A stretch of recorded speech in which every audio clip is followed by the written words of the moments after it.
My father sat on the leather chair I bought, in the house I paid for, sipping coffee I brewed, and said with a straight face, "You need to let your brother stay here, he's family, and job hunting is stressful." Then he laughed, so did my brother, like it was a joke, like I was the punchline. I didn't say a word, just looked at the muddy shoes my brother had kicked off on my white rug, the beer cans on the table, the smell of weed leaking from the guest room. He hadn't worked a day in 5 years, and now I was expected to carry him again? My mother sat silently, staring into her cup. She always folded under Dad's voice. She'd call it keeping the peace. I called it surrender. I should have been used to it, the dynamic, the hierarchy. Dad's word was law, my brother was the prince, and I? The dependable daughter. The one who paid for the meals, kept the lights on, and never asked for thanks. But that day? That was the day something broke. It wasn't always like this. Growing up, I adored my brother.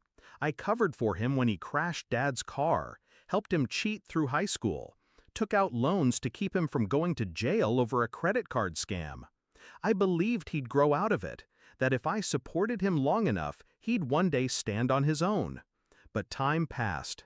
He didn't change, only I did. The real shift happened when I noticed my savings bleeding out faster than I could explain.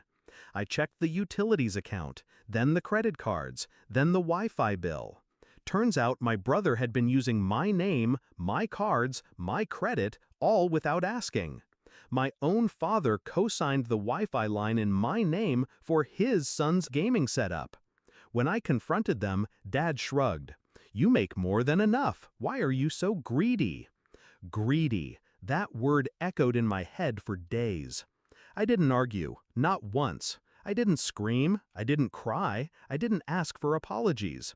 Instead, I planned. Step 1, stop paying. I let the Netflix die, the phone bill, the groceries. I stopped stocking beer.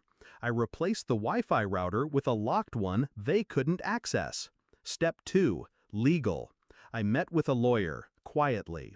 The house was mine, bought with my money, my name on the deed, my signature on every document. I had receipts, photos, bank transfers, texts. I had evidence of financial abuse, trespassing, identity fraud. Step 3, timing. I waited until rent was due, until both of them had racked up days of ordering food on my apps, driving my car, using my accounts. Then I changed every password, froze my credit, removed my dad's cosign from everything I legally could, and I filed a restraining order. The court date was cold. I wore black. My brother showed up late in sweatpants. My father didn't bother to shave. They thought it would be a slap on the wrist, a scolding, maybe a payment plan. Instead, I let the evidence speak. The judge listened as I laid out the months of stolen funds, screenshots of Uber Eats orders from my cards, texts from my brother joking about being basically a dependent.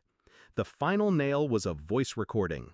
My brother, high, laughing on a call. "She acts like she owns the house. Technically she does, but like, so what? She owes me for being born." Even the judge winced. The ruling was swift. My brother was banned from the property. My father, cited for identity misuse and coerced financial manipulation. The officer handed them both the eviction notice outside the courthouse. My brother cursed. My father stared at me like I'd stabbed him in the back. But I didn't flinch. I didn't speak. I walked to my car, turned the key, and let the engine purr like a final, satisfying breath. The silence at home felt holy.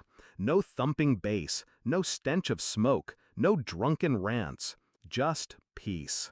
I changed the locks that evening, sat on the same leather chair, sipped coffee, alone, and I smiled. They called for weeks, left voicemails, texts, guilt-laced paragraphs. Mom begged me to be the bigger person. I blocked them all. You don't owe loyalty to people who weaponize your love. You don't feed the same mouths that spit on your boundaries. I used to think family was about blood, that I was broken for feeling unloved. But now I know I wasn't broken. I was just finally done pretending. Final reflection. They laughed when they thought I was soft. They mocked me for drawing lines. But now they know I wasn't drawing lines. I was building walls. And they're on the other side of them. Forever.